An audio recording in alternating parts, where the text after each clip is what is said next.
Master blaster Sachin டெண்டுல்கருக்கு shock கொடுத்தார் Mohammad Amir. 2009 ICC champions trophy south ஆப்பிரிக்கால நடந்தது. குரூப் ஸ்டேஜ்ல India versus Pakistan super score செஞ்சுரியன்ல மோதினாங்க. டாஸ்க வின் பண்ண பாகிஸ்தான் டீம் ஃபர்ஸ்ட் பேட்டிங் ஆடுறதா சூஸ் பண்ணியிருந்தாங்க. 65க்கு 3 விக்கெட் போயிடுச்சு. பாகிஸ்தானோட 4th விக்கெட் பார்ட்னர்ஷிப் பாத்தீங்கன்னா 200 ரன்ஸ்க்கு மேல இருந்தது. அதுல பிளாஸ்ட் பண்ணது யாரு பாத்தீங்கன்னா ஷோயிப் மாலிக்கும் முகமது யூசுஃபும். ஷோயிப் மாலிக்கோட அபார செஞ்சுரினால பாகிஸ்தான் 302 ரன் ஸ்கோர் பண்ணிருப்பாங்க 50 ஓவர்ல. இந்தியா பேட்டிங்க பாக்குறதுக்கு முன்னாடி பாகிஸ்தான் பவுலர் முகமது அமீர் என்ன சொல்லிருக்காருன்னு கேளுங்க. நான் 2009ல தான் என்னோட கேரியரை பாகிஸ்தானுக்காக ஸ்டார்ட் பண்ணியிருந்தேன். என் வாழ்நாள்ல மறக்க முடியாத ஆப்பர்ச்சுனிட்டி கிடைச்சது எனக்கு இந்தியா வெர்சஸ் பாகிஸ்தான் மேட்ச் ஆடுறதுக்காக.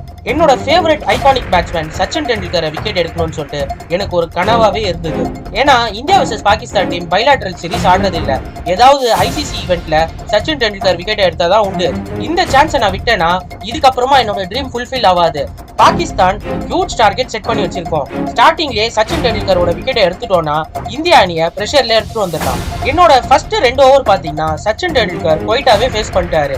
அவர் அவ்வளவா ஸ்ட்ரைக் எடுக்கல, கம்பீருக்கு ஸ்ட்ரைக் கொடுத்துட்டாரு. 3வது ஓவர் போட வந்த அமீர் மனசுக்குள்ள என்ன நினைச்சிட்டு இருந்தாருன்னா இந்த ஓவருக்கு அப்புறமா அவரை வேற ஸ்பெல்ல சேஞ்ச் பண்ணிடுவாங்க. அதனால இந்த ஓவர்ல விக்கெட் எடுத்தாதான் உண்டு. அப்படி இல்லைன்னா அவர் கனவு நிறைவேறாமே போயிடும். அதனால நான் எக்ஸ்பெரிமெண்ட்டை ட்ரை பண்ணலாம்னு சொல்லி முடிவு பண்ணேன். சச்சினுக்கு ஸ்லோ பால் போட்டேன். அவரால் அந்த பாலை ரீட் பண்ண முடியாதனால அவர் நிக் பண்ணிட்டாரு. உடனே அது கீப்பர் கேட்ச்ல போயிடுச்சு. சச்சின் விக்கெட் எடுத்துட்ட உடனே என் மனசுக்குள்ள நிறைய பட்டாமூச்சிகள் பறந்தது. அவரோட விக்கெட்டுக்கு அப்புறமா என்னோட பேரும் புகழும் ரொம்ப உச்சத்துக்கே போயிடுச்சு. அதுக்கப்புறமா என்னால சச்சினோட விக்கெட்டை எடுக்கவே முடியலங்க. அதுதான் முதலும் கடைசி முறையா இருந்தது. அந்த மேட்ச் பாத்தீங்கன்னா இந்தியா அணி 54 ரன் வித்தியாசத்துல தோத்துட்டு இருப்பாங்க. இந்த மேட்ச் எனக்கு மறக்க முடியாத மேட்சுங்க.